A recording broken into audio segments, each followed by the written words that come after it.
Hello everybody, Drax Fantastic here. Today we're going to play a game called Astronomics. Human Operators Wanted. Played this game a couple times over the last year in a demo version. It's a wonderful little game. It's a top-down space game. Basically, the gameplay loop is mine, return to base, sell, upgrade, mine. The gameplay is solid. The graphics and sound are top-notch. It's just a good-looking game.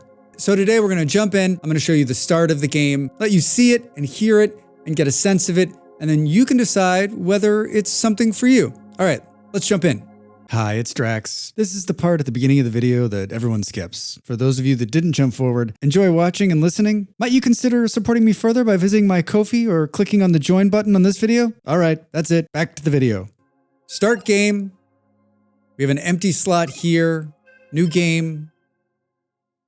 From what I can gather, the story is we've made it to Earth and now you need to earn enough money to move to Earth or to buy a house on Earth. At the start, it's basic fare in terms of do this to do that to do this so that you can unlock the tutorial so you can start playing the game. You'll see that these little points of interest, I think it's got a really great sense of humor and I will let you explore those. You run around, explore all of the base as you see it, which kind of shows you how to move and how to interact with things. You can see in the top left, it's marking off the tasks as we do them. It's an easy to follow maze. You can't get lost in here. The end result is you getting your ship. All right. Hi, guy. Congratulations on your recent decision to join the Cube Corp family. Doesn't that sound nice? Your paperwork's been approved and a freighter has been allocated for your use deep in the asteroid belt. All right, let's go. And if you're wondering if you can change the view, you can move up and down, and that is it. You can't get any closer or any farther away. This is the view. And I think for someone who likes to zoom in and see detail, it was a little hard for me to get used to in the beginning, but once I played for, I don't know, 30 minutes or so, like it stopped even becoming an issue. Look at that lounge. Look at that lounge. All right, that's the bed. Here's like our Clippy, our helper bot, if you will. He's been assigned to help us. Before you begin your exciting career in asteroid exploration, exciting, we're going to simulate an asteroid expedition at our designed training asteroid. Yeah, we've built a training asteroid. To start, head to the navigation console at your helm of your freighter. Okay. And you can see this little arrow there that guides you to where you're going, so you can't get lost. This is your mining claim, 600 km wide, infinite deep. Any asteroid passing through here is yours to harvest. Most asteroids are constant in motion. Your sensors will tell you how much longer the asteroid will be in your claim area. WASD to track around, so you can see it works pretty well. And as we get farther out, it's like, you can't go that far. So we can pick one of these close in. And if we look, we can see like where it is, the distance, and how much longer. That blue box is 38 minutes we can be on the asteroid. And if we move to this one, we can see it's less. And this one is longer because it's moving slower. And then this is the training asteroid. This is where we're going to go first. Look at these graphics. Look at these graphics.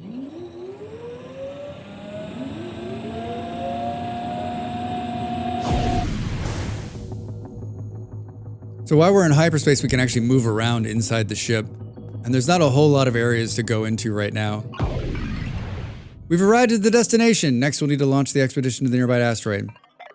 Head over to the control room. All right. Expedition terminal. For training purposes, we're going to launch with the current settings. You should close the terminal, head through the doors to the launch expedition. So this is sort of like if we had extra equipment we wanted to put in, or we needed to change our bot, we could do that here. We can manage the command bot as well. It's not going to let us. Just go, Drax. Are you ready for this? This is a cool part of the game.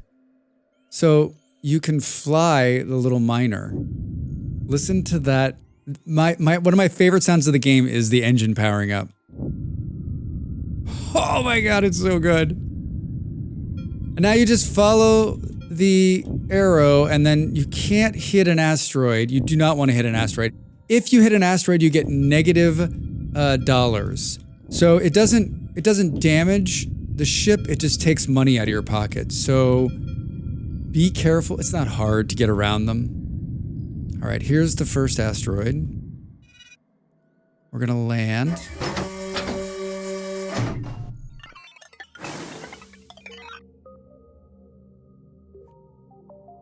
All right, welcome to the first one.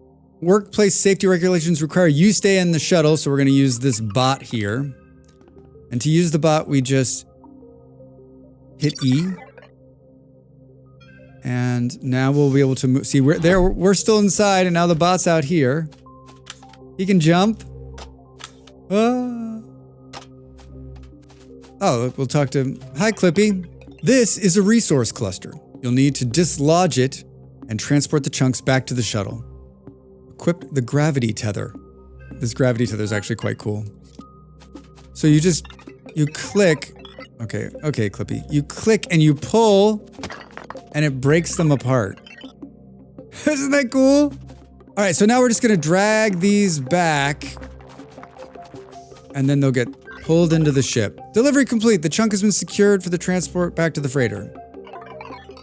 Tools consume power. When the battery is drained, the command bot will enter low power mode. Trust me on this. You do not want the command bot to enter low power mode. You literally just crawl along in the ground.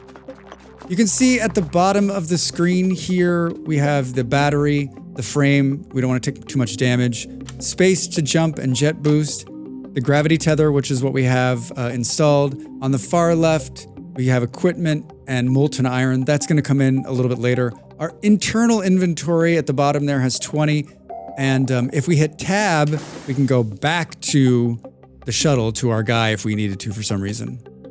And then we can go back to piloting. So we're going to grab this and pull it in there. And you can see we just kind of got to get it close, right? All right, it's saying it wants us to go back here to show how to recharge. Battery charge. Now come and find me on the hill. Hi. Mineral clusters are often found hidden beneath piles of rock. To aid in the search, the command bot has outfitted you with a scan and tag feature. To activate it, press E. Try it out now. If you hold E and then let go, it'll scan and show you visible chunks. And then these visible chunks we can actually pull out of here, and it'll break the other rocks. Watch. Very cool. You can see, hey, here comes the bot. There he is. All right. You can see there's some residual iron and stuff I'm picking up off the ground, and if you look down there on the left in the inventory, it's filling up. If you fill up your inventory, something really cool happens. This game has a bunch of really cool, like, quality of life stuff that doesn't stand in the way of gameplay. Did you see the bot just hit me? Oh my god. So you can come in here and you can see where it says cancel pickup. You can tag these pieces to be picked up. And what else I learned is that, let's say we untag it. If you press E, it will tag, it's sort of a pick up all. So if there was a bunch of loot on the ground here and we wanted all of our bots to come out and pick it up, if you hold E and tag them all, then the bot will just come out and pick up. And you can see if we get in here, we can pick up little tiny bits that were left over. I don't think there's any more in here. Oh, there is, but I'm not sure we can reach it. Return the command bot to the shuttle, switch off control of the command bot tab. All right, so I think it's like, Drax is like, we gotta get it all. And we're gonna hit tab. Before you return to the freighter, make sure that the work bot is on board. Any equipment left behind will be lost. Yeah, so whatever you install or drop out or whatever you put on the planet, if you don't put it back in the ship when you leave, it goes with the asteroid. Forever.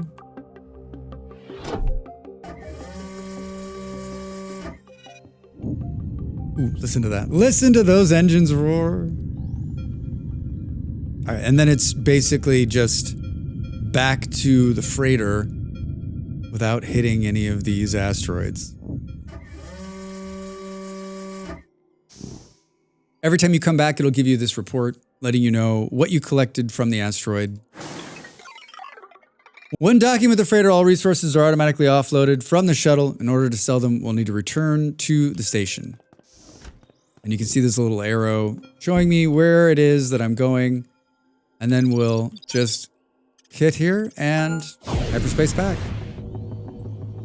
And if we want, we can come out of that screen. Now that we return, we should board the station. You can get there via the airlock. I'm way ahead of you. Way ahead of you. Welcome to the Cube Corp station. This facility offers a variety of services. All right, we're going to come over here. And we can just say all, and then we can hit complete. So we're going to get $400 towards that $600 million. And then you can see we're getting 0.05% of the revenue share. As we do more of those tasks and other various things, this revenue share goes up. And then we're going to get 183 cube credits, which we can use to upgrade things. Confirm sale. Congratulations! Hooray! Now we can walk around and we can look at the different terminals. Let's start here by looking at the Cube Corp contracts, the 3 Cs. You can see we've already completed one, so we'll get 100. And then we can track these if we want. We can pin them. And they'll be pinned in the top left there. If we come over here, we can see equipment. So we already have a command bot. We've got 283 at the top of the screen. We can't buy a mining turret. We could buy another worker, which is tempting. Blueprints, we need to do some upgrades on the shuttle. Here we can buy a mining laser for 200, which I think actually we will do. We could upgrade the gravity tether to level 2, and then battery packs and jet boosters to make them more efficient. And then here, repair if anything's broken, like I said. And then this is the upgrades. So you've got upgrades to the freighter, fuel, storage, manufacturing, navigation, and scanner. And then here are more shuttle forge, shuttle equipment, shuttle storage, shuttle delivery. So the big one, the small one. And basically, you need to collect resources and money to upgrade. Like many games before it, it is start small, upgrade to bigger, get bigger asteroids. You know, that is the progression. And while it might seem simple, it really is fun. And then we'll refuel the ship. I think the important thing here is that refueling costs may exceed available credits. In these instances, Cube Corp will authorize expenditures. So what it's saying is, hey, listen, if you don't have enough money for fuel, we'll front you the cash at knowing that you're good for it. You're good for it. Yeah, see, I'm at -40 from refueling. From this point on, we're out of the tutorial. So we're all on our own now. If we want to, we can look at contracts while we're on the ship. We can see information in like the Wikipedia. And we can also talk to our friend. And he'll let us know if he can help us. All right, so let us find a close one that has good amount of time. 25 minutes. That one's done in 5. 29. These ones are just outside the realm. Let's go to this one. And we'll zoom over. And remember, once you're in progress, you can actually hop out and wander around. And you'll see at the top it's telling you how much longer before we're there. And now we can just go directly into the ship. Fire up those badass engines. And make our way to the asteroid. I think the other little tip I'll give you when you enter here is that you can see which side, if we look here, we can see here's where the door is where I'm going to exit. So as we get closer, it'll show you the asteroid. And it may not be clear like which way you want to run, but like you can kind of land it so that walking out makes more sense. That's something I didn't really understand the first couple times. And I think you can also take right back off if you're unhappy with like if like the door is facing like off a cliff or something, you can take back off and then land back down and try to get it in the right direction. You've purchased a mining laser. You can equip it in the command bot from the customization screen. So if we come here, we can then put this laser tool on there. And the way I did that, you can see when you're standing on this pad, it says E to customize the robot. You can also change his colors, right? Look at that. Let's put some blue on there. And then here's the equipment. And you can see we could pick up a mining turret if we had it. We can also store it back if we need to. That can be accessed from outside and inside. All right, and then the basic run of this is go here and you can either pull these things. So if we put the gravity tether on, we can pull, right? And then we can mark them to be picked up by the little robot. And then we can pick up any small chunks. The robot will pick up small chunks too, but he's got to run over them. And then we can come here and we can do a mining laser and we can actually break down the bigger rocks.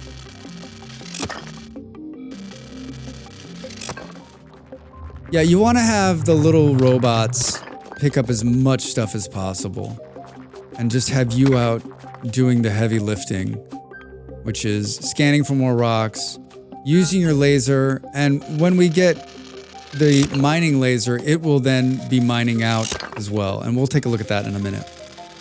Yeah, so when the inventory fills, it pops out a box, and then that box can actually be accessed, and you can add more stuff to it if you want to. But the bot will come and pick it up and put it into storage. So you never really have to worry about, oh no, my bags are full. Also, something to be aware of is that when your bags are full, if you go either by the back of the ship or into the ship, let's say to recharge, it will then automatically dump your inventory into the ship. Pretty cool, right? All right, that's the start of the game. Let's jump forward to my later save so I can show you the mining laser and how to forge metal and sort of like the mid-game run, if you will. All right, let's jump forward. I wanted to show you that you get if you hit the asteroid, you can nudge it without, like if you give it like a gentle tap. Oh, there I took $6 off. If you give it a gentle tap, you can actually move it out of the way a little bit. Oh, I'm going the wrong way. Drax. All right, well. Perfect. Perfect. It was planned this way. All right, here we are. And then let's, oh, we don't have a lot of choices. Let's land it like this. All right, and then we'll come here. And you can see we have mining turrets. We're going to take one of those. And we've got a battery upgrade and a basic jet boost upgrade. So we can go even farther now on a charge. And look at this. Look at this. Look at there's a jetpack. Isn't it amazing? And it does the heat just like the laser. But you can really like jump up onto things. And then let's put down a mining laser. So we'll come here, hit Q, deploy a mining laser. You can see there's a little bit of a circle and that's where he's going to be able to mine. If we set him down, he'll immediately start mining anything in his radius. And yes, if you stand in front of the mining laser, it will hurt you. Like I said, you can do E to have the two little bots come out and pick everything up. And then we can just run here and also be picking up what the mining laser is doing. I wanted to show you this. There is, once you unlock the forge, the first forge is actually on the ship. So it's on the backside here. You can come in, you can press E, and it'll automatically take whatever iron is in storage and begin to forge it into molten iron and then iron, usable iron on the map. And I'll explain that in just a second. You can also go to C in inventory and you can see it here. It's working away. It's working away. So let's say we wanted the bots to be able to come over the hill. Under construction, infrastructure, we can build a crane now. And if we put it someplace, we can put it there and we can say, hey, we want them to pick up here and put down here. That'll build itself. All right, so now that there's something for them to come get, you'll see the crane picks up the little guy, brings him up here, drops him. He'll then grab the box, put it on his back. The crane will pick him up and move him down. And so as we clear more of this out, then we'll be able to move all of this material via the bots. So these little cranes are helpful. And then you can do multiple cranes too. You could put another crane here to go up another level. We could put a crane over here to pick them up and move them down. So it's really quite cool. The last thing I wanted to show you is that you can deploy manufacturing in the field too. You can build another iron forge here if you wanted to. So you could have 2 going if you wanted to create more iron. It doesn't need to be out here in the field. It could be anywhere. And you can see once it's placed, it automatically starts picking up the iron from around the area and then processing it, which is very cool. All right, with the laser miners in the background, the game is called Astronomics. You're a miner who's trying to put together enough money to get that perfect dream home on Earth. The game has a bit of a slow start, but the gameplay loop is incredibly rewarding, and it has one of those just one more turn types of gameplay loop. The game is in early access. There's a nice roadmap of things to come. There is fighting pirates. I didn't get to it, so I can't show you. So if you fought the pirates, leave a comment and let me know how it is. All right, everybody. Thanks so much for watching. We'll see you soon. The video's over. Now it's time for you to do your part. Follow, like, and subscribe, and I'll see you next time.